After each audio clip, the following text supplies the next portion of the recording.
gonna wait a couple more minutes, see if anyone else is joining for the current live, and then I'll start going through some of the questions that we've actually gotten sent in ahead of time, so then it can just be on the recorded video.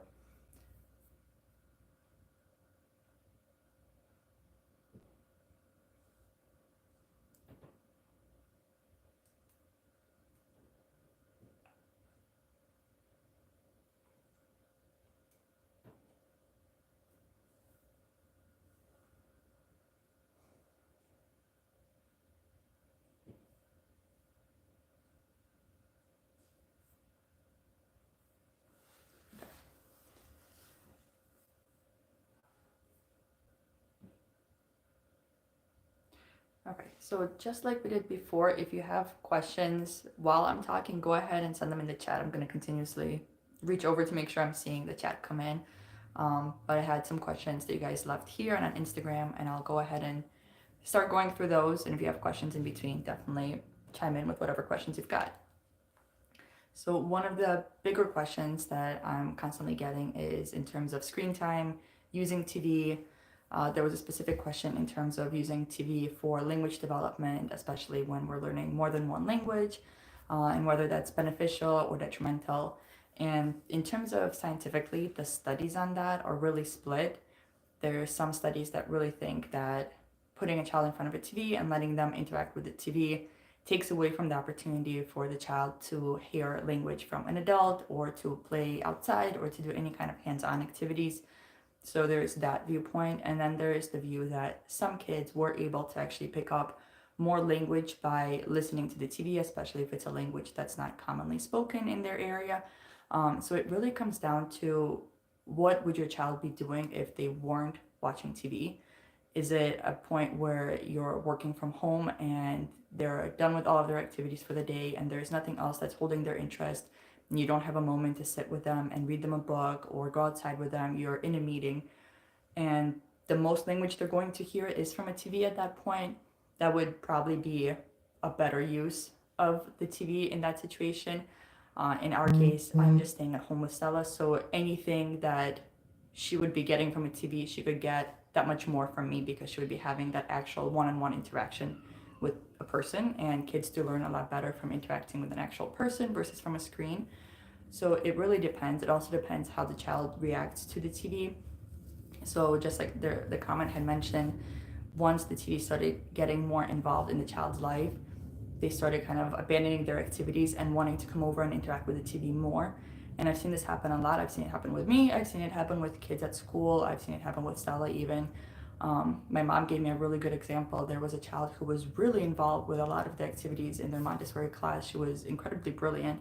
And then over like break, she obviously, just like a lot of us, had more access to screen time, to TV, to playing on the iPad with her family. And then once she came home, once she came back to school, after having so much more interaction with screens, she wasn't interested in anything in the classroom anymore. And when she was asked, okay, so what would be interesting? Like, is there an activity that's not out? Is there some work that you want to do that you don't know how to do yet? What are you looking for? And her answer was, she just wants an iPad. So it's so easy and it's so fulfilling from such an easy standpoint that I think it's never too late to introduce something like that. Whereas this kind of stuff, I mean, it's work and they enjoy it and they like it. It's very engaging work, but it's still work, even for us, right? It's more difficult to sit down and actually read a book versus to watch a movie. And I noticed that over the holidays too, we did the same thing. We let Stella try to watch some TV here and there when we were with family, or if we were really busy, we thought maybe she would enjoy some of the classic like holiday movies with us. And then it just became a routine. She started abandoning activities and trying to come over and only interact with the TV, and she was also getting a lot more irritable. I'm like that after TV. I get really cranky and tired, and I was noticing that with her as well. So it just became something that we had to eliminate completely. The only thing at this point that she enjoys and I allow her to have on the TV is when dad comes home. There's one song that she really likes to see like the music video of. It's either there's a Korean song that she really likes, or she likes to see like the Zootropolis intro song because there's a bunch of animals in it. And she gets to watch one of those with her dad, and then they transition over into playing, and that's it. That's the only TV we're allowing at this point because it was starting to get out of hand, And I noticed that she's interacting less with activities the more she was interacting with TV. So we squashed that, but it really depends on what your child would be doing. If it wasn't TV, would they be having more language exposure? Would they be having an opportunity to be more hands-on with something around them? Or would it be a case where that's at least some kind of language exposure and the other option would have been pretty much nothing? It's really going to be a case-by-case basis. And I think if you try reading some of the studies, you can kind of see what variables there were in the studies and how those variables may be more similar to your household. The variables that are more similar to our household definitely showed a more negative impact, where the child has more of a chance to interact with an actual person and learn more from the person, and that's better and more beneficial from the child. So I'm choosing to stick with that. But depending on what's happening at home, there's definitely use case scenarios where it might be beneficial to use the TV as well, especially for learning a language that maybe neither parent is really fluent in or only one parent is fluent in, and there's not much exposure to it in the community.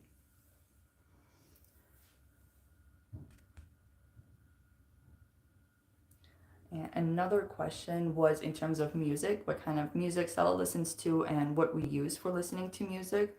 So we use the Yodo player, the screen-free kids player. Actually, let me see if I can quickly grab it for you guys.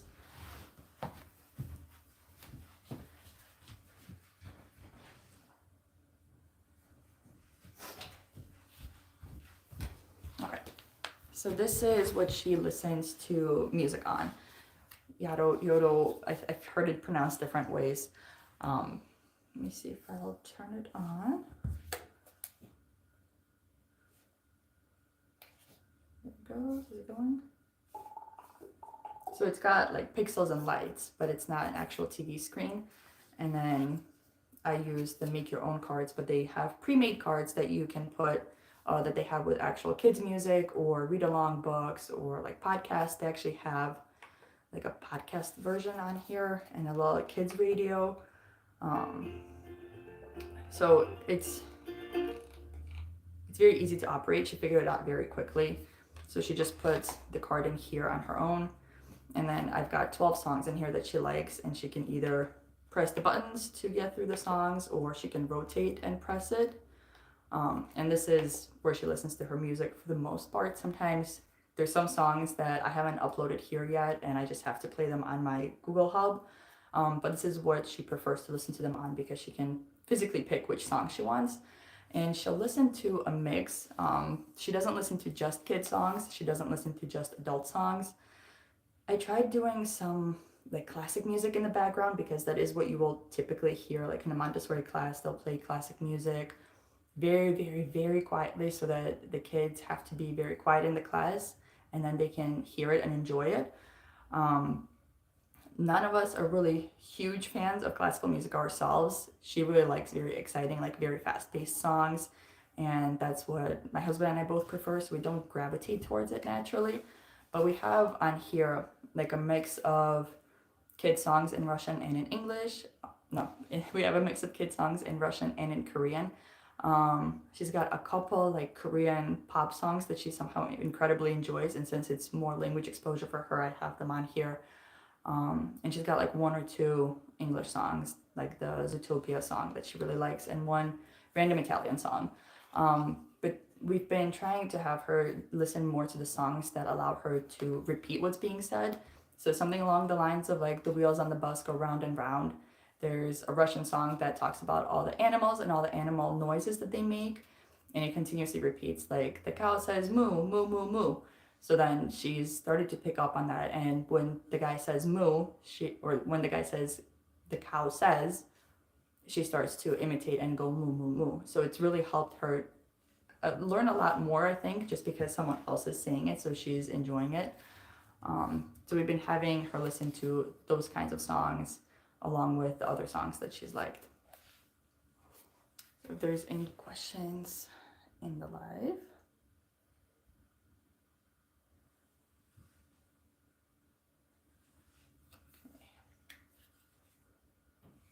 Did have another question come in terms of just music within the Montessori environment, which, I mean, music is its own music and movement is its own area. A lot of times it's done within circle time.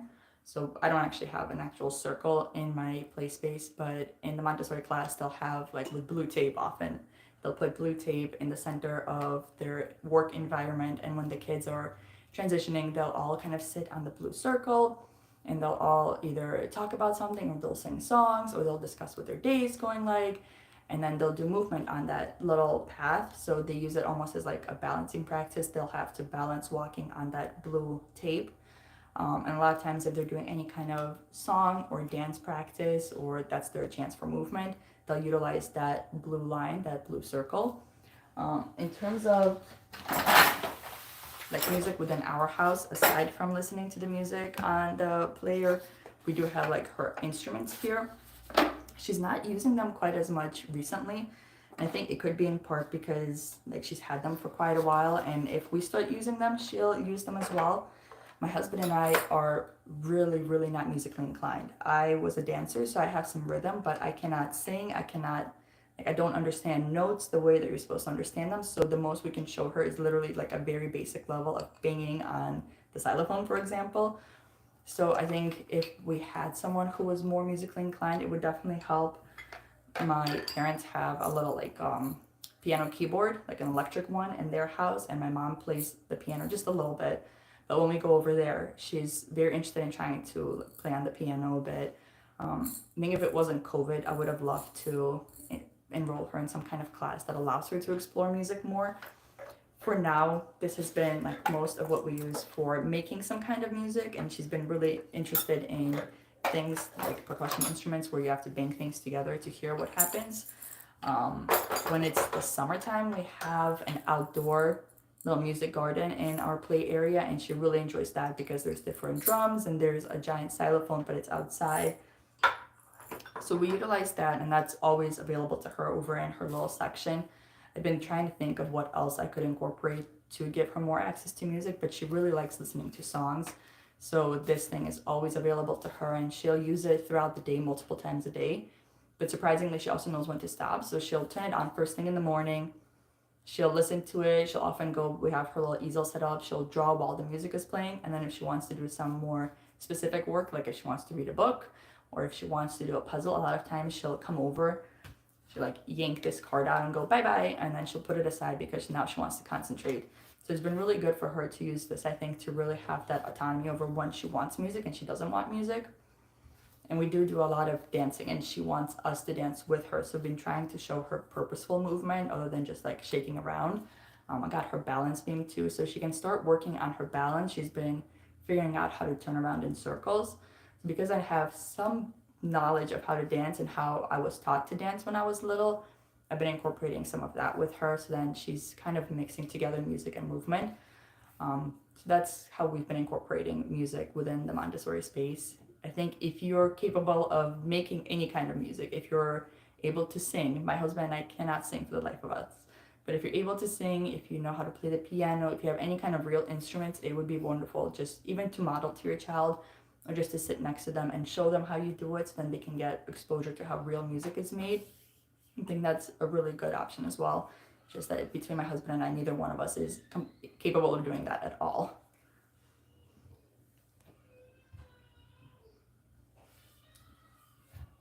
All right. Are there any questions?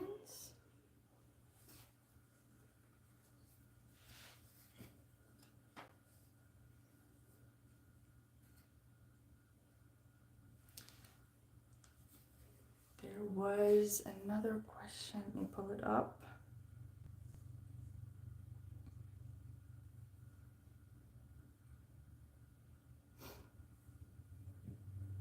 There was a question about our bilingual journey and how that's been going with being multilingual. We will be filming that tomorrow. We're going to be getting ready for the Lunar New Year, and I figured that would be a good way to incorporate how we're doing multilingual, cultural, all of that together at once. But for the most part, I can say that especially in the past 2-3 weeks after the holidays, I've seen a huge increase with Stella with her use of the Korean language because Dad was home throughout the holidays. So she got a lot more exposure to it, and I think she started to just really understand, and it really clicked for her, the difference between Russian and Korean. And we've also noticed that she's starting to understand when words correlate to more than one item. So if we have, like, in Korean, the word for stomach is the same as the word for pear. So one day she came over to her dad, she was asking for a pear, and he said it to her, pe. And then she lifted up her shirt and pointed to her stomach. So she's starting to understand that. She did the same thing in Russian. The word for a boogie is the same as the word for a goat. And we've been telling her, like, oh, you've got a big one or you've got a small one in there. And she opened to a page of a goat once and she started doing the same motion. So she's starting to understand not only the words in the two different languages and trying to say them to us based on whatever language we speak to her, but she's also starting to understand when the same word applies to two different things. And I think just having a lot more increased exposure in the minority language, which for us is Korean, really, really helped her start to understand and utilize it more and be a lot more comfortable with it. I've noticed she's gravitating towards using the words that are simpler in Korean versus in Russian as her Korean words, and then still her primary language that she's trying to pick up on words on is still definitely in Russian. Even with counting, she first started counting in Russian, even though it's significantly harder to do so in Russian than it is in Korean. But she did switch over to counting in Korean a lot more now as well, after Dad kind of showed her more how he does it.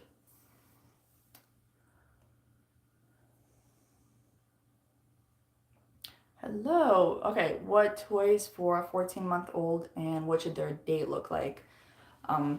So for toys specifically, it will really depend on where they are developmentally, what they have and they don't have experience with. I do have a whole video of what we did in that 14-month age range, and you can see specifically what activities we used back then. A lot of posting, a lot of posting. Let me see if I have, here we go. Like these pegs in a pegboard was something that right around then we had started using, but again, it would really depend because Stella, for example, was doing them a lot later than a lot of kids that are her age, but then colors she picked up a lot faster than other kids. But something like this and any variation of this where they're putting one thing inside of another, something like the coin drop box, or if you just take like any kind of can and you put a hole on top of the cans and they can put Q-tips in there or they can put straws in there, that really works their fine motor skills, and it starts working some differentiation of different shapes. So if they have a little circle to put in, that's going to be a line, versus if they have to put a straw in, that's going to be a small circle like this. A lot of practical life skills at 14 months as well. So we did a lot of pouring, a lot of scooping, a lot of transferring either with a sponge or transferring again with a spoon. You could introduce some colors. So I've seen some people just create like trays, full trays of just blue items. They're not going to start matching them at that point just yet, but they're definitely going to be interested in just looking and observing, and it's a good language exposure opportunity. We did do a lot of language activities at that point. I think Stella started matching right around then, so I had a picture of the exact item that we were matching, so the cars, and I took the exact picture of those cars and she was matching that car to the exact picture. And once she got that, we very quickly progressed into similar item matching. So she had like the animal, and then I would print out what that animal figurine actually looks like in real life, and she was having to match that. So Stella personally was really into matching around then, so that really took off for us. What else did we do? Obviously, any kind of art or music is going to be applicable at that point as well. So any kind of scribbling with a crayon, painting with paint, if you're comfortable with it. If you're comfortable, you can also try to introduce some glue if the child's not actually mouthing things. But again, that depends on how long they've been walking for, how stable they are standing.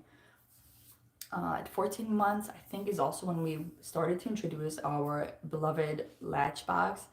But again, I think Stella she really enjoys doing the fine motor skills versus gross motor. So I have to kind of encourage her to do the gross motor work, whereas other kids, you really have to encourage them to do the fine motor work. But she did really enjoy any kind of lock with latches and trying to open those. We still have our ball tracker, and she really liked that, and we worked on making a lot of variations of ball trackers. So I DIY'd a couple. We would cut up just paper towel rolls, set them up on our wall, and have her drop different things, and she liked to see how they roll around. So So those are some activities, but again, it really, really depends on where that child is developmentally, what they're enjoying. If they like the gross motor more, then just go ahead and set up the house to be more gross motor motivated versus all the fine motor work. They can definitely catch up on that a bit later. In terms of how the day looks, that also depends if you're at home with the child all day versus if you have to go any kind of errands or if they're going to a daycare. For the most part, the work cycle or when we do any of these activities is traditionally in the morning because that's usually when kids have the most energy. They've had their breakfast, their bellies are full, they're full of energy, they're not yet cranky, they're not tired, so they're the most motivated and interested. So after we've had breakfast, we will usually come here. I will spread out whatever mat we have, and I will invite her. If she hasn't picked something, I'll usually invite her to a work, something that I've introduced that's new, or something that I think she might be interested in, something that I know she was working on. We'll either do it here or we'll do it over, we have our little practical life area in the kitchen. And that will work for an hour, 2 hours, just depending on how she's feeling that day. Sometimes, no matter what I invite her to, she's not interested in that, and that's fine too. Then I will tell her, okay, well, we have some laundry we need to do. We need to sweep the floor. Do you want to join me with that? And usually, if she's not into actual work, she's into the practical life work. So we will do that. Really, it's following their interests and following what they're interested in. I just make sure that throughout the day, yes, go ahead and ask the question. I'll answer it once we're done with this. So once I just make sure that at least like once a day we've sat down to work on something that would be interesting to her. And if we didn't work on anything at all that day, a lot of times in the evening she'll be more interested in it. And if nothing caught her attention at all that day, I take a look at my shelf and make sure that it's updated, it's what she's interested in, that I think these are actually activities that hold her interest and are appropriate for her, and try to make sure that the next day maybe we try something. There have been weeks where she's just not interested in the shelf at all, then I make sure we're doing a lot more practical life work and a lot more gross motor development. So I hope that helps. So yeah, Gregory, if you've got a question, definitely go ahead, send it in the chat.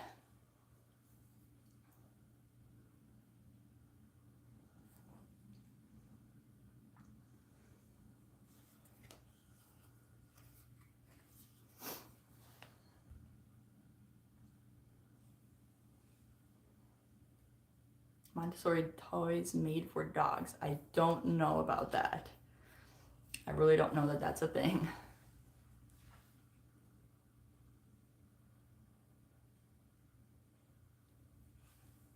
Yeah, Montessori was started for children specifically, so I'm not sure that there's anything that would apply from Montessori over into the dog world.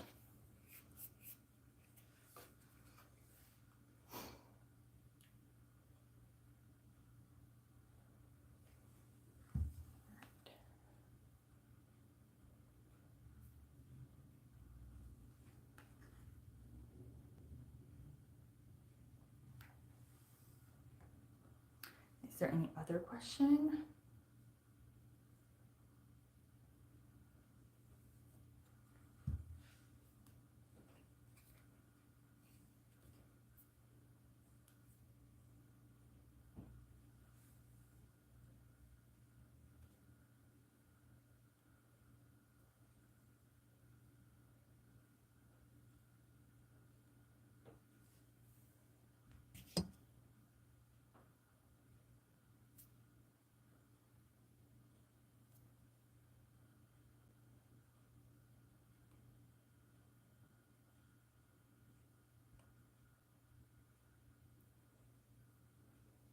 Okay.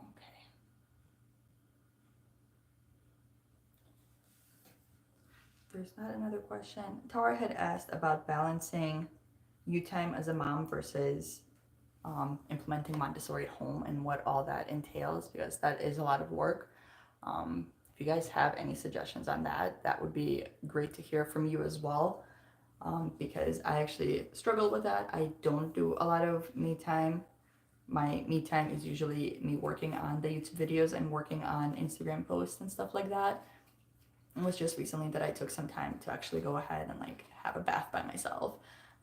Like setting up Stella's shelves and DIYing materials. I enjoy doing that, but I don't really have like any hobby that has remained or anything that I do that I did before I had Stella, I guess, in a way. And a lot of it has to do with COVID. I really enjoyed going to the gym. We had a sauna there. I had a lot of friends there.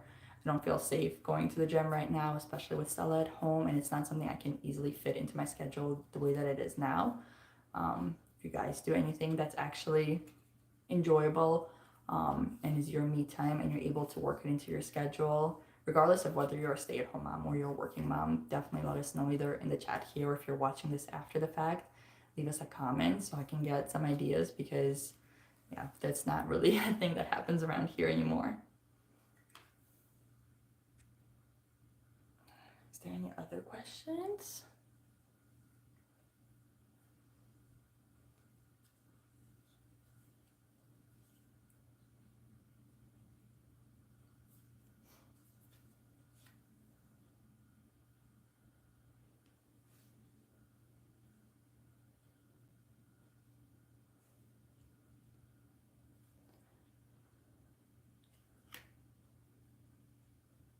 Yeah. As a working mom, you don't have a lot of time either, and it's mostly in the shower. That's pretty much it. And even in the shower, a lot of times it ends up being like the time right before dinner, and Stella's getting really hangry, and she ends up being in the same area as us while I'm taking a shower. Yeah, I intended to be a working mom, and that was always the plan, is that I would go back to work and Stella was supposed to go into a daycare. It was actually not a Montessori school. We found a different school, because most of the Montessori schools in our area for her age, we didn't actually really like all that much. But we really liked this other school that we found, and I was supposed to go back to work. And right now I can't even imagine how much harder it would be. Like, it's very difficult to be a stay-at-home mom, but I imagine it's also incredibly difficult to be a working mom and to find that time to interact and be with your child and have that connection with them, while also having time to decompress from work and maintain the house and do all of that. And I think that's something that we really have a hard time as moms, is just finding time to also be ourselves and the person we were before we were moms. It's really hard to remember what that was even like.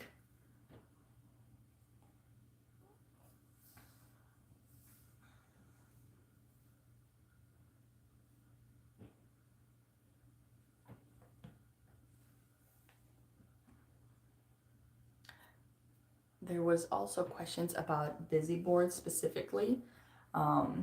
This was over on my Instagram, where I had posted a little clip about how some of the things that are misconstrued to be Montessori, like the pickler triangle, that's pickler, that's not a Montessori triangle. Same with the Grimm's rainbow, that's a Grimm's rainbow, that's not Montessori. It's utilized in a Montessori home a lot, but that's not Montessori specifically. But busy boards is something that it just grinds my gears, and it's not Montessori, and it shouldn't be used in a Montessori home. It shouldn't be used in any home, I don't think. If a child enjoys it. Hi, Courtney. Nice to see you. But yeah, busy boards specifically are so, calling them Montessori would be such an oxymoron, because they're the exact opposite of what Montessori is trying to accomplish and striving to do, which is to provide a child very isolated and focused tasks to work on in a way that they can manipulate with their hands, be very hands-on and experimental with, as opposed to just here's something to keep you busy. Like, Montessori is about giving very meaningful work to a child and not a way to keep them busy. Even if it is real life items, they're plastered on a giant board and it's so overwhelming. I don't know how busy boards started and where they started from and why they have the name Montessori tacked onto them along with a giant price tag. I think that's one of the things that really bothers me, is that it's really perpetuating this idea that Montessori is really expensive because of items like that are not at all Montessori. They're the exact opposite of Montessori, but they're so incredibly expensive. Are there any questions in the chat?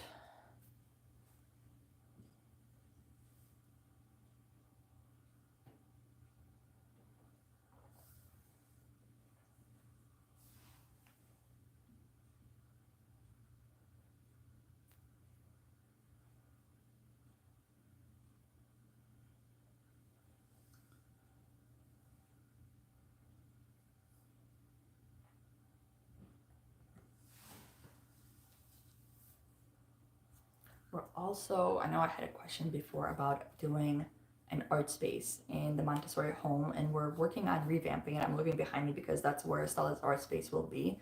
We're working on redoing our entire art space because before she just had her little table with a little piece of paper and some crayons, and that was mostly what we used. We got her little easel that's over on the side. If I can turn her around to show you. That's our little easel over here. And that's our little freezer that definitely needs to go as well. But we're setting that up as the main space where she draws and paints. And on the back, she can use chalk, but I'm kind of conflicted because someone actually needs to flip the easel for her to use the chalk, which I kind of like right now because the chalk gets everywhere and including her clothes and all over the house, but also I don't want her eating the chalk. But it also doesn't allow her to really practice getting to it on her own. We're also probably going to be getting rid of her changing table on the other side, and I'll be putting one of her tables there where she can do some kind of Play-Doh or clay work, so then she'll have that space. And on the walls we got for her like little posters that are already pre-laminated that have actual artwork on it, so I can hang some of these just so that it's an actual inspiring art space. I'll be able to mix that along with the little pictures that I have on the back wall over there as well. And that way she'll have access to, she has her crayons, she'll have her Play-Doh. Yes, Courtney, stickers are a huge, we actually have stickers all over the house. Her dad got her some stickers for Valentine's Day, and she's been really enjoying putting them on her little easel as well, and it's just about everything. I don't have paints out for her independently just yet, but she knows how to ask for them because she knows exactly where they are, and if she wants them, she's going to demand them. And glue I also don't have for her to use independently just yet. I think scissors will be the next step for us because at this point she's explored all other mediums. She's been really good about using a knife very carefully, like a kid's plastic nylon knife. She's been very, very gentle and careful with it, and she likes ripping paper, so I'll see if I can find anything that would be the level before even like the kids' safe knives. If there's something that's for toddlers specifically to hold and practice, I'm not sure. But I was just talking to my mom about this, like all the activities I have are getting quite easy for her, and I'm having a hard time thinking of something that is more advanced for her and will be engaging and interesting, but also not like purchasing items for 3-year-olds that at that point, once she goes to the actual preschool, she's not going to be interested in those either. So I think maybe if we focus more on the arts and crafts area and being more creative and open-ended play right now. Her dad is really good at building all the stuff from Mega Blocks and we have our little magnet tiles here. He's an engineer, so he's really good at actually creating things that are 3D. I'm really bad at it. I just follow whatever the little picture is. So she's a lot more interested with playing with him when he comes home with all the open-ended and the building materials, which has been great because that's allowed her to interact more with him and allowed them to use a lot more Korean, which has allowed for a lot more language in Korean specifically for them.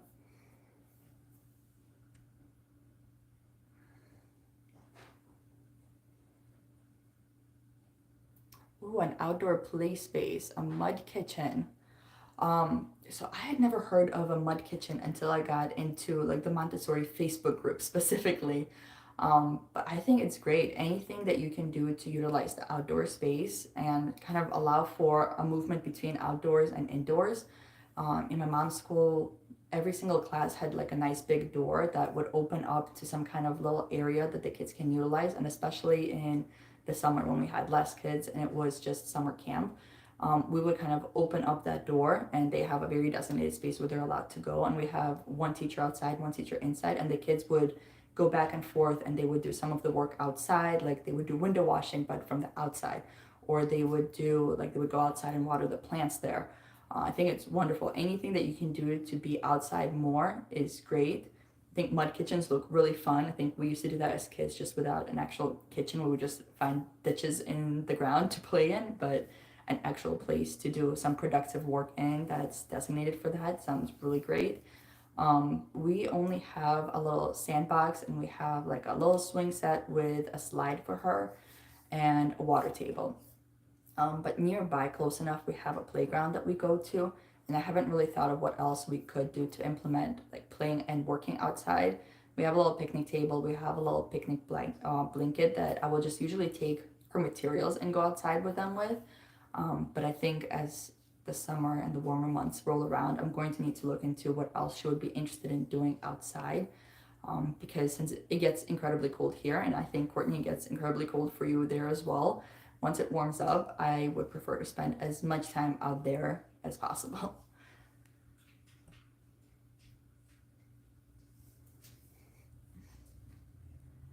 Yeah, I have a video on my TikTok right now that's going really big, and someone posted, like the Sun posted an article about it, about Stella just making a smoothie, and every single comment that was positive there ended up revolving around the fact that as kids growing up, we used to make mud pies outside, and we would just throw in mud and leaves and sticks, and we would call that our food, and that's not really any different from allowing the child to use actual real food, right? That's what we were doing. We were trying to discover a way to imitate what our parents are doing.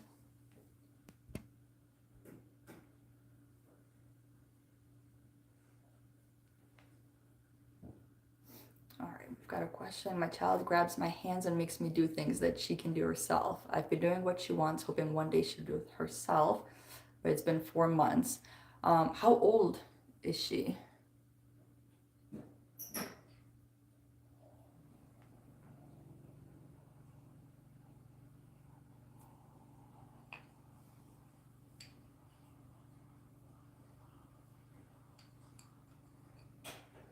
Because it really sounds like, I mean, depending on 16 months, it sounds like what she's trying to do is imitate being the parent or imitate being like the caregiver, and essentially playing out the role of the adult doing hand over hand for the child. Um, and it really depends. I know we go through ebbs and flows with Stella with that as well. Like there's things that she is completely capable of doing herself and she'll just refuse to do them. Um, it depends on how big of a battle you want to make it. I'd say it seems like she's really just enjoying having that interaction with you and having you do those things as she guides you. So she's, I think, trying to assert her independence in a different way. Instead of actually doing those things herself, she was wanting to be the one that's kind of telling you, like, hey, please do this for me. She's trying to do a little role reversal. At that point, I like to do kind of a taking turns thing. So, for example, Stella's not good at putting on her shoes or getting dressed by herself, but she's enjoying doing that. But when we went between like 12 months and 16 months, right around that same age gap, she first got really interested in trying to dress and undress herself, and then she just was not into it at all. But obviously, like I didn't want to lose that progress. So what we would do is I would start taking off like one arm and say, okay, I did one, now it's Stella's turn, and then encourage her to do it, and then okay, now it's my turn to help you lift the shirt. Now can you take off this sock? And it became a game. So I tried to engage her in a different way in those activities. Some activities I just forewent even trying to help her do them, and I just looked for other opportunities of what she could be capable of doing that would be similar. So if she wasn't interested in actually practicing like washing her hands, okay, that's fine, I'll just wash your hands for you. You want to go wash the table instead though, so then we're still working on that hand strain and still taking care of the environment and taking care of ourselves. I think it's very, very common for kids to try to have us do what they can do as they get older, and they try to understand like how much control do I have over this big person that has control over me.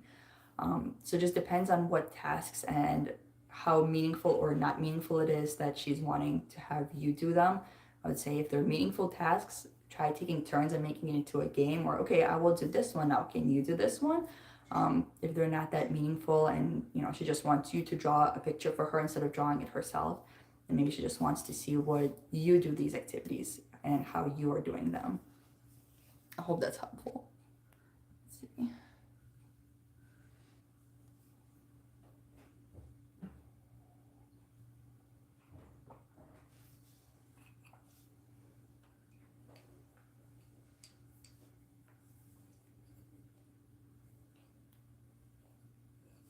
I think putting activities away is a big one like that, where they'll go, good, I'm glad that's helpful. Yeah, with putting things away, we still go through moments like that as well.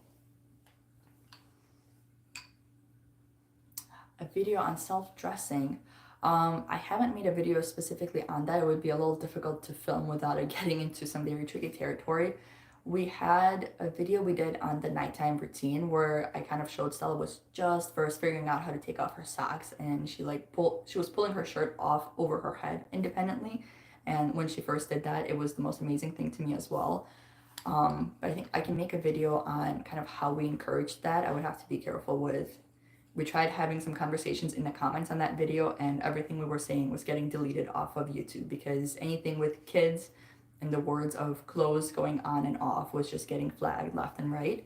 But it's like right now with all the extra clothes that we have for the winter, I've just allowed her to completely explore that closet, and she's getting really good at trying to actually put on her snow boots on her feet because she's had endless access to it and she thinks it's the most amazing thing in the world.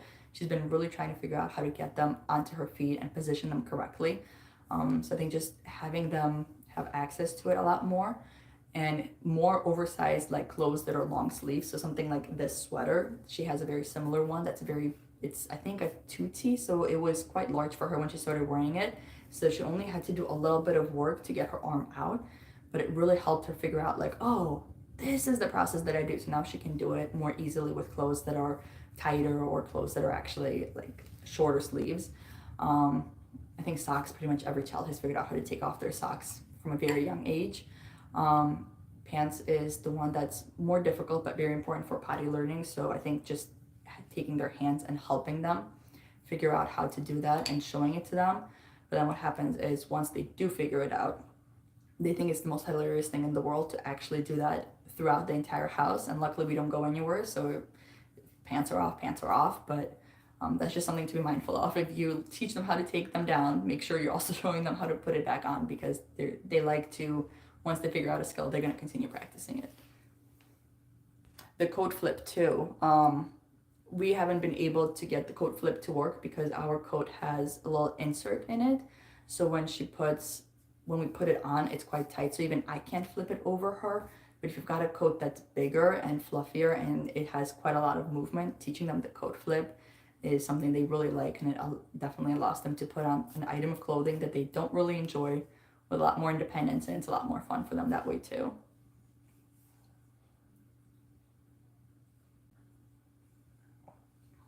Let's see. What age is the earliest we could teach the coat flip? You could try modeling it. I tried doing it on my jacket. My jacket was definitely too tight. So I was thinking around this age that, like, I know some kids do it. So Stella's 19 months. I know you guys, some of you, your kids are a bit younger. I think if they're capable of putting their hands in the actual coat arms, so Stella will take her jacket and she'll put like one arm in the hole. As long as they're able to do that, and then you can start trying to show and model it. Some kids get it very early. Some kids don't get it until, like, even in my mom's Montessori school, some kids would come at 3 and we would still like have to actively teach them and show them how to do it. So it just depends on what they're interested in.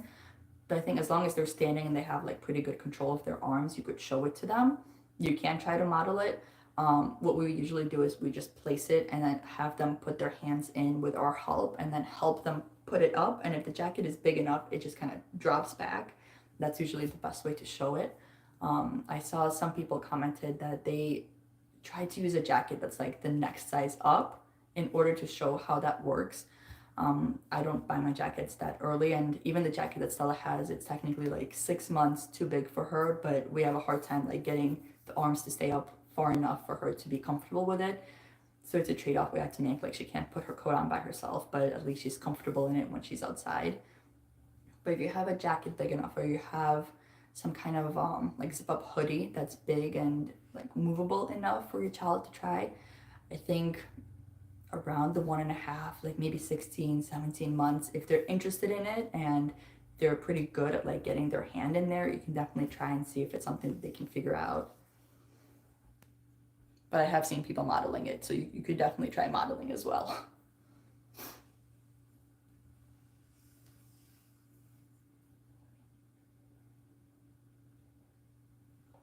Any other questions we've got?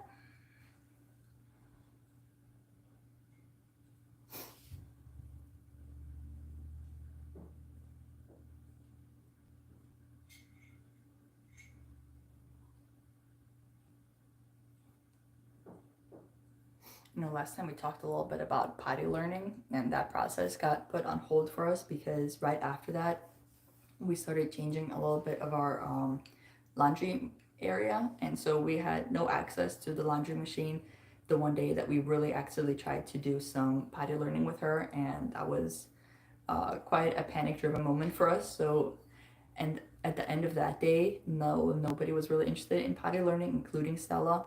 And then after that, she's taken quite a big disinterest towards even trying to go to the potty. So we kind of went backwards a few steps.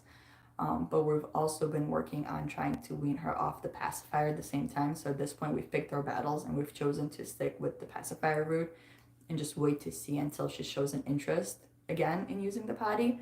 But we are nearing the end of our life with like the diaper changes on the actual diaper changing table. So we're definitely getting close to the point where she fully understands and she knows what needs to happen and she's conscious of what's happening. I think it's just the concept of like getting there in time and like spending the time there instead of doing something around the house she's not very interested in. And she's the kind of kid where like giving her the books doesn't help because she will read the books but then she's completely focused on the books. When we were practicing, like we would give her the book, she would spend time there, we would get up, we would wash her hands, and then that's when it would happen because she's too focused on the books, and that wasn't very helpful in getting her to actually have any progress with the potty learning either.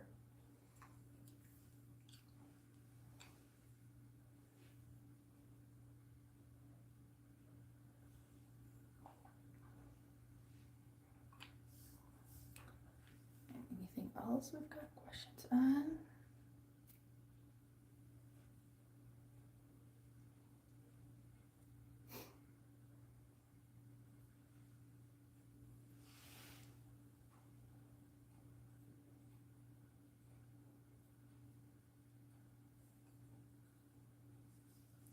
See if there was anything else on Instagram you guys asked.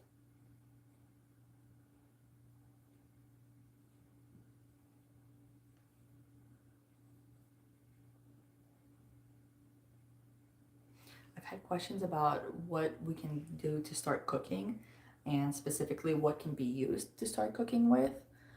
So we had started when Stella was 12 months because that's when she was more or less steadily walking to the point where she wasn't going to fall onto the little functional kitchen itself.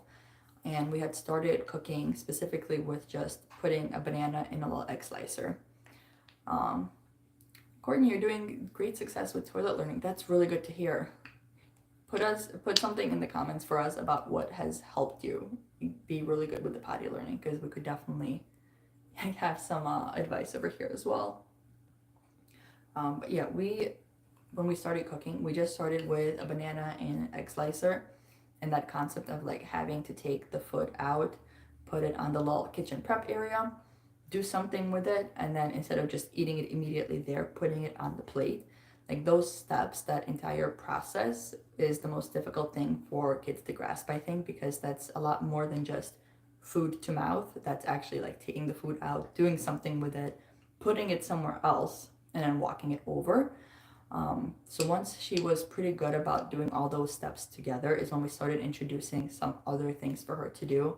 And the smoothie making is our favorite activity because it's quite easy and it's a food that she likes. She's not really into like toast with something on it, so she's not interested in trying to spread anything on toast right now. But she does enjoy pouring, so she gets to pour the milk in the blender and she gets to scoop the peanut butter in there. And while we were practicing like the easier tasks, she had access to any kind of pouring work or any kind of scooping work like individually over in her little practical life area. So she was constantly working on those small skills that she will use to make a food later. So when it was time to introduce all the different steps into like making a smoothie or when we were pouring things together to make like muffins or pancakes, she was able to do that with a lot more confidence and with a lot more success. So she was then interested in sticking around for more of the process, which made her a lot more interested in the final product and then repeating that process all over again.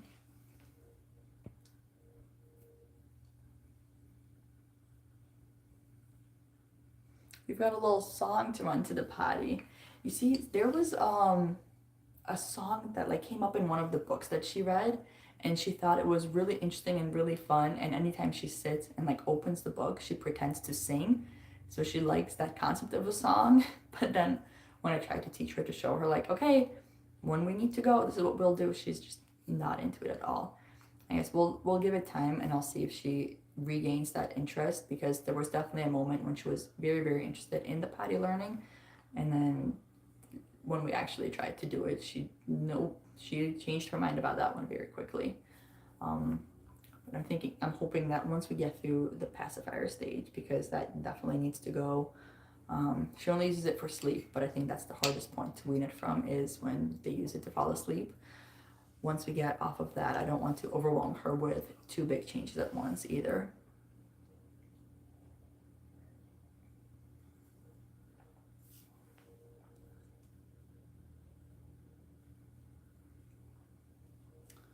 Right, any other question? I'm gonna have week 3 of no diapers. Oh wow, that's really good. You guys got really great success over there. Yeah, a week and a half of wet pants. We do need to have the laundry area fully functional and to have access to it at all times. I think we're pretty much there. So we should be able to start as soon as she shows that interest again. I think it would be a lot easier too when it's warmer, because it's even in our house, even though we've got like the heat running and everything, even then it's cold at home, and we're sometimes wearing layers. So then there's a lot more layers to go through once we do have to actually get on the potty.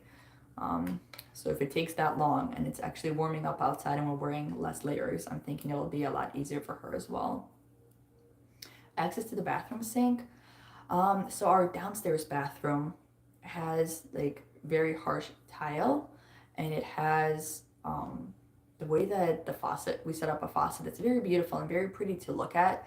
But when you turn it on, if you put one of those little extensions on it so that she can actually reach the water on a step stool, it just like splashes right in her face. So she can't actually reach, because it's a very tall faucet all the way far back. So she can't reach opening it, and then even if she does open it, she can't like reach all the way with her hands. So the plan is, once she is able to use the downstairs bathroom to go potty, we will have her just run to her little kitchen sink area to wash her hands. Yeah, I end up holding either her up at the actual sink area, because what happens is, as soon as she does do anything, or even if she's close to doing something, she will take her little potty like insert and dump it into the toilet and reach over and try to flush it.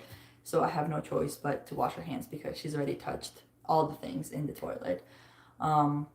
We end up either having her to hold her up there, or I've been trying to like, okay, now we walk over to the kitchen and like wash our hands in the kitchen sink, which isn't ideal, but we haven't, like the way that we set up our downstairs bathroom doesn't allow for much more than that. There's the Delta children's sink I've seen. We had tried that. It's a much smaller, more compact version, and a lot of people try to utilize it in their bathrooms specifically for this reason. Stella was only able to utilize it for like a day before she figured out that she can topple it over and then all the water will go splashing everywhere, so we had to return that. In the upstairs bathrooms too, I don't let her fully use it independently just yet, because she's not very like aware of what's going on when she's on the step stool, so she's almost fallen off multiple times, and she can't reach the water to turn it on independently yet either. So she can stand there and I'll turn on the water and she can reach it with my help to wash her hands. But she's not definitely doing the whole process of like getting up there and turning on the water independently just yet. Oh my gosh, another person from the Caribbeans. I love the Caribbeans. We were supposed to travel there for Thanksgiving. We usually take an annual Thanksgiving trip as a family over into the warm islands. It was a really difficult last minute decision not to go again this year, but we're really hoping that we can show it to Stella soon. I mean, whatever works for you, Courtney. It's, you know, as long as her hands are cleaned and she's understanding that concept of like, we finish this and then this is how we clean our hands, it'll be a lot easier as they get older. And they're actually able to like reach things fully by themselves, because like all these contraptions, yeah, they can kind of get to that point, but even with all the step stools and all the extensions and all the everything, it's still not very easy for them at this age to like actually actively wash their hands on their own.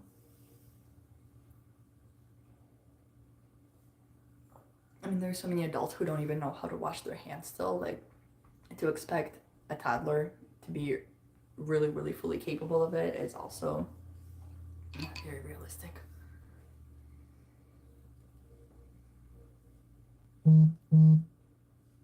What we have seen is Stella's shown a lot of interest in actually trying to bathe herself, and that's helped a lot overcome that hate that they have of water dripping down their face, especially like when you're trying to rinse the water off. She's been really interested in just trying to scrub herself, but then I've given her a little cup and tried showing her like she can try to pour the water on her head. She doesn't actually get it on her head just yet, she gets it on her shoulder. But because she's been trying to get involved with that, she's a little bit less hesitant when I go in with that little blue bucket to try to rinse her hair off. And she's also been really interested in the shower. So if anyone is having trouble rinsing their kids' hair off, see if they're more interested in just having the shower head to rinse their hair off instead. I found that it allows like a lot more control than the little buckets do actually. And for some reason, like Stella finds it really fascinating to see the water coming out of the shower head and like splashing everywhere that way, instead of it just being dumped on her head all at once.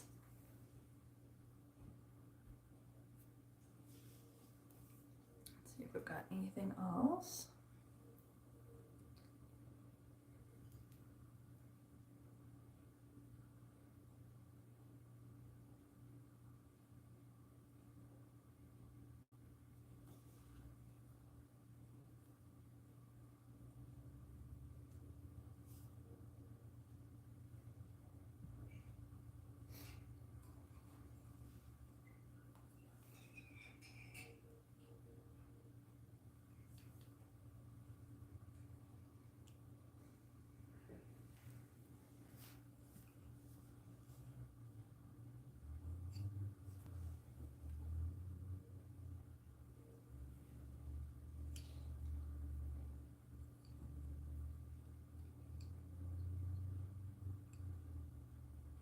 All right, are there any other questions or any other topics we want to discuss?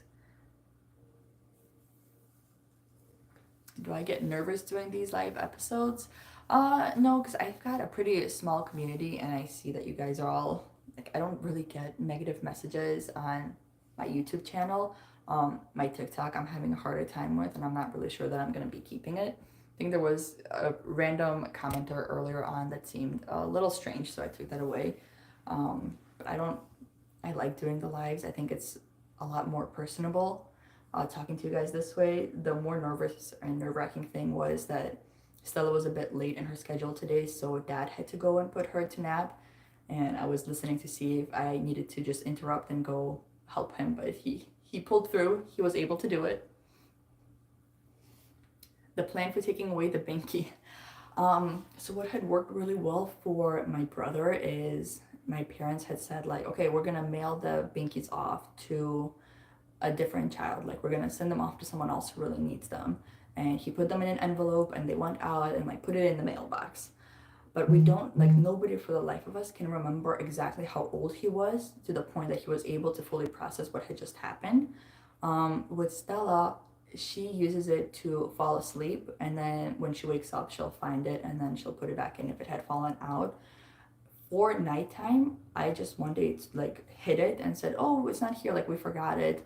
And she tried falling asleep without it, and she did it. Another day, she had tried taking it, and it fell while she was trying to maneuver it. And I said, "Oh, that's the one that we had for the day," and she fell asleep without it. And so that had been going on for several days, and now it's been a few weeks. For nighttime, she's able to now fall asleep without it. I still like we don't. She sleeps in our bedroom, and I help her fall asleep, as in like we'll cuddle. We just sleep on our bed, and then she'll fall asleep, and I move her to her crib. So I think just being nearby, she'll like lay there and play with her little stuffed animals, and she'll talk. She like sings herself to sleep.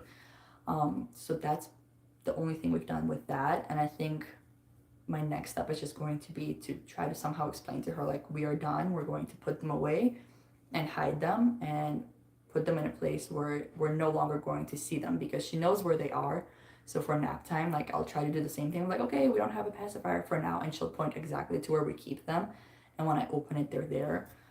So I think we're just literally going to have to say one day, okay, we're not going to be able to have our me time during nap time. We're not going to have a very restful night of sleep, but we're just going to say the pacifiers are done. We're going to put them away.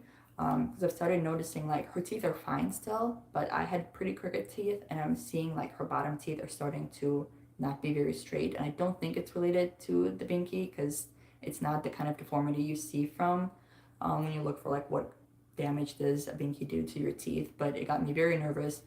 She definitely is old enough not to need it, and it's also preventing us from making her final milk of the day. The only time she actually accepts milk is at night, and it's still from a bottle.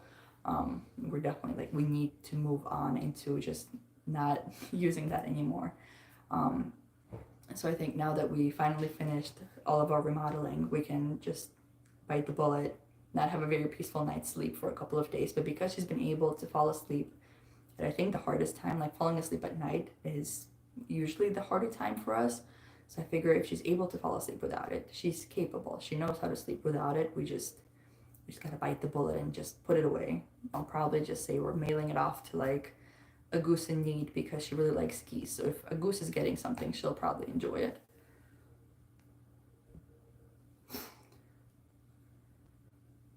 Recommendations for nap time.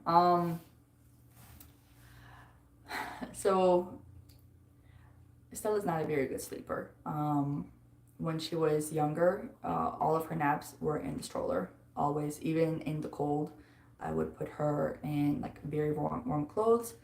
I would put her into like we had a little, not a bundle, but it's like a little zip up thing that you put them in, and then I put a bunch of blankets on top. And if it was safe enough to go outside, I would walk around outside. And if it was too cold for that, we would be in the garage with like a little space heater on, with the garage door open, and I would just walk her circles in the garage, because she would only sleep if she was moving around in the stroller, and if she was kind of like in that more confined space. Very slowly, as she got older, I started trying to walk slower and then work towards like standing still more. And then eventually we started putting her to sleep in her actual crib for naps. But still to this day, like if she'll wake up, a lot of times I'll either have to hold her, or she likes to sleep on our bed. And at nighttime, like half the night she sleeps in our bed. We got a very large bed. Like she's old enough at this point where it's not as big of a risk. Like we're willing to work safely with that, but it's not something I would personally like recommend, because at this point we're definitely going to have to work through getting her to sleep on her own. So it's not like, I don't think we have the best nap time situation at all, but she's a very cuddly, like attached child, and I don't feel comfortable doing any kind of sleep learning with her. So it's just something that I have to do a trade-off of. Like I don't want to do any kind of sleep training, therefore a lot of times it just means that I am more tied up during nap times. Get rid of the binky. Yeah, I would stick to doing just one thing at a time too, instead of getting rid of the binky while you're also toilet learning, because it's a lot. I had to really consider what we're going to work through first, and I figured it seemed like she was showing more readiness in getting rid of the binky versus the toilet learning. And I figured whatever we're able to get rid of and succeed with more permanently, that wouldn't actually like go backwards once the other one started. So since you're having a lot of luck with potty learning, finalize that before you add that other element into it.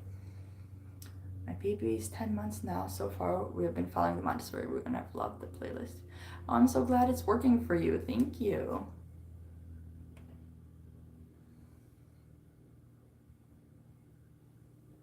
Thank you, Courtney. I will definitely be probably sending out little SOSs for you guys, because it's been an interesting journey the few times that we have tried. Yeah, so since we chose not to do any kind of sleep training, our trade-off was we either hold her, or once she got old enough where by the standards, it was more safe for her to share our bed, we got a larger bed. So we have a huge king now. We spread, like move everything apart. we have like dad has his blanket, I have my blanket, and she just sleeps in the center. So up until like 2 a.m. she'll sleep in her bed, and then she wakes up, and at this she's learned that around this time she will come to our bed, and she just points to it and she comes to our bed. I'm thinking that if we're ready for like a toddler bed that she can get in and out more independently, it might help, because when we fall asleep at night, if she's getting too big for me to hold her, so I just put her on the bed next to me, and she falls asleep next to me without needing me. So if she was to wake up in the middle of the night, I could just lie down next to her and then get up and go back to my own bed. We don't feel comfortable putting her in her own room just yet, because I would want her to be able to leave the room if she needed to come to us, but like our railings and our staircase, like from what we were told, is not ideal. So it would need to be like very secured, and we have all the gates and we have all of like the barriers in there. But I feel only safe with her walking there when I'm literally watching her do so. So then she would still need to have that toddler bed in our room, but our room is definitely not, it would be very difficult to baby proof it to a point where I would feel safe with her waking up and potentially roaming around that room on her own, because we've also got the bathroom attached to it and she's getting tall enough to turn the doorknob. So I'm very, very nervous for the moment when it comes that she's not going to be in her crib anymore. It's just the trade-off that we've had to make. It works for us. We get much better sleep this way, but yeah, floor beds is something that I think if we had a better house, I would definitely look into. I've thought about at least maybe for naps. Like we have the Nugget down here. It's warmer downstairs for us sometimes than it is upstairs. And we have the Nugget, and we've laid it out a couple of times, like especially if we go over to my parents' house and she's gonna be napping there. We'll lay it out and I'll put like a nice like fitted sheet on it almost, so that it's more cozy for her. And that way she'll have a place to like lie down, and I'll lie down next to her, and then I can get up, and if she needs me again I can lie down next to her. So that's worked really well that way.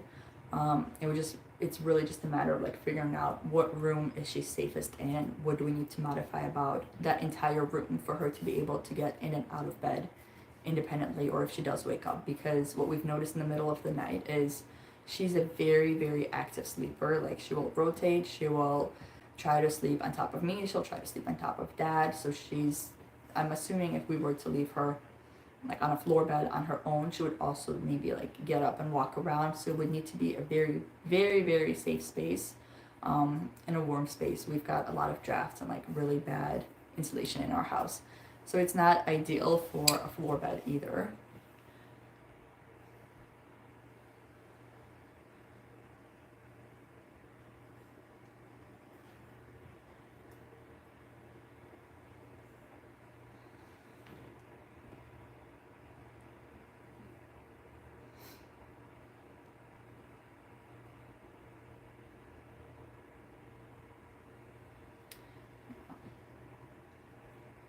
Courtney, if you're here, are you planning to do night toilet training, like full night toilet training with her first, also before you get rid of the binky? Because I know that one tends to be like the hardest to fully get through.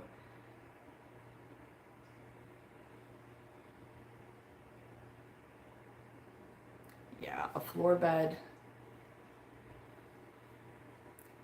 His bed share also. Yeah, it's honestly sometimes we end up waiting for her to come join us in bed because we just love the snuggles and the cuddles too. But it'd be great for her to have her own space for the days that we are really tired, and we also just need to have our own more peaceful sleep, because I definitely don't get very peaceful sleep, but it's more sleep than I got before we felt safe bed sharing. Um, I have a feeling we're going to need to just revamp our room in a way that allows for her floor bed or her toddler bed to be in our room, because I would feel a lot safer with her being in there. It would just be a lot of furniture that needs to be moved around, attached, some kind of safety locks on all the closet doors and the bathroom doors as well.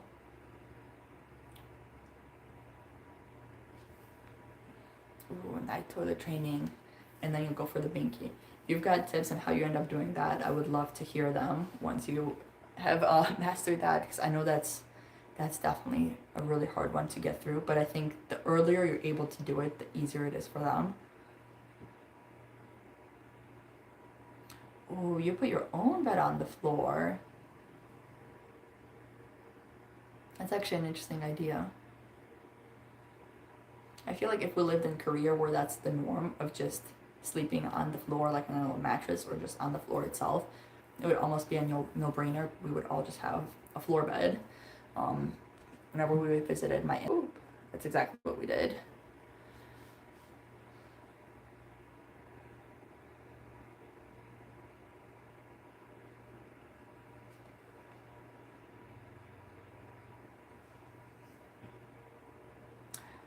Since she's been doing toilet learning during the day, she's been waking up early morning because she can't stand the wet feeling.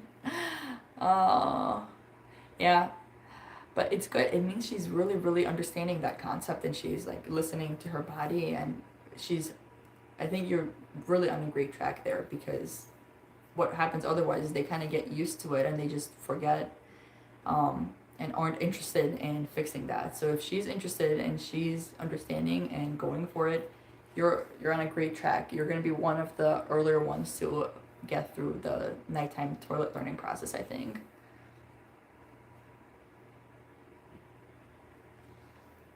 So you've got, yeah, if we brought our bed down on the floor and then put a mattress or the nugget down, we've got the space. But what we don't have is the safety of all the other furniture. Yeah, our bed, we've got like an IKEA bed. She can crawl off of it if she's awake. Um, but I don't think she's fully aware of what would happen if she would crawl off of it incorrectly in the middle of the night if she just woke up.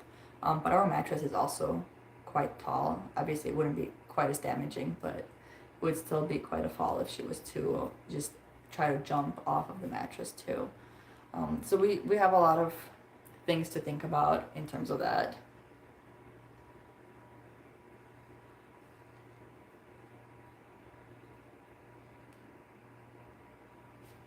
Yeah, it sounds like you guys are doing really great with this toilet learning journey. I'd honestly say like anything before 3 would be a huge success in my book. Just I've seen that it takes a lot longer the older they get. So the earlier we're able to get through it and the earlier we're able to make that the norm for them and have them kind of realize and make it a routine for them, I think the better off it'll be for everyone. It's also a requirement for a lot of daycares anyway, so it's a lot less traumatic to do it very slowly. But using the nugget as a floor bed, yeah, I mean the thicker piece, the bigger one, quite a bit. It's quite a bit of cushion. I think it worked well the couple of times that we have been able to use it. My biggest concern is really just like I'm sitting on the floor right now and like I can feel the draft even though we put like towels all around and it's just our house really needs to be revamped in order for it to be warm enough to sleep on the floor. We should have installed like floor heating the way that we had in Korea as well.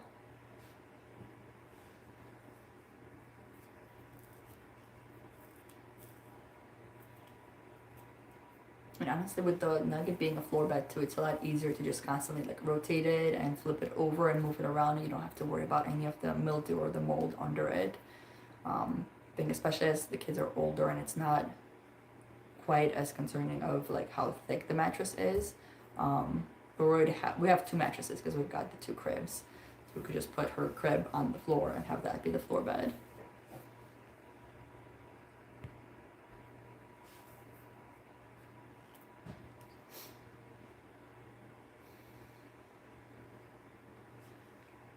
See if I've missed anything.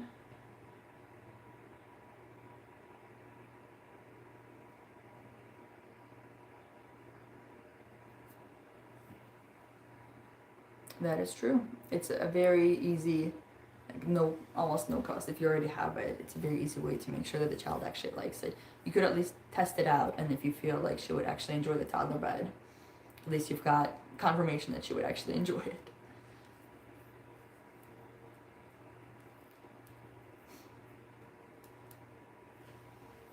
We've got any other questions, or otherwise we'll be wrapping up. So if you've got a question, send it in now. If you've got any other topic you wanted to discuss.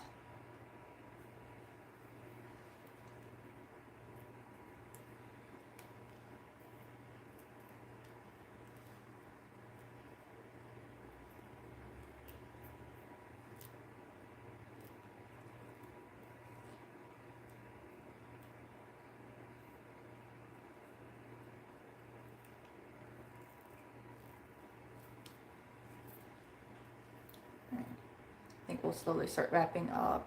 Thank you. I'm glad you guys were able to join.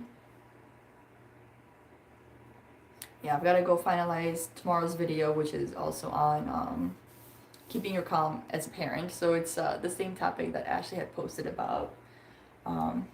Thank you, Esther. I'm glad you're finding the stuff I put out helpful. I'm gonna go finalize that and it'll be up for you guys tomorrow morning. But yeah, as always, if you have any specific questions or like videos, ideas, or anything that you would find useful that I'm not in the process of making, or it's not a current series on my channel, definitely let me know. I want to make sure that I'm putting out content that's actually helpful to you. So thank you for everyone who joined. I think it should have been recording the whole thing, so if you haven't seen the whole thing, or if you weren't able to join for the live, you should be able to be watching this in playback. And we'll try to do a couple of more sessions as well, because I think it's really helpful just to do as close to talking in person as possible, as opposed to just always putting up videos.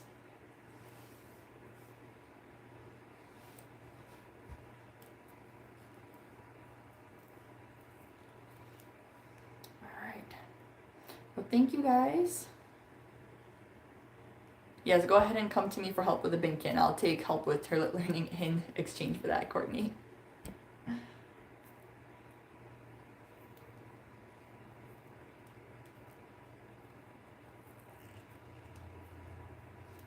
All right, I'm going to sign off. Thank you, everyone.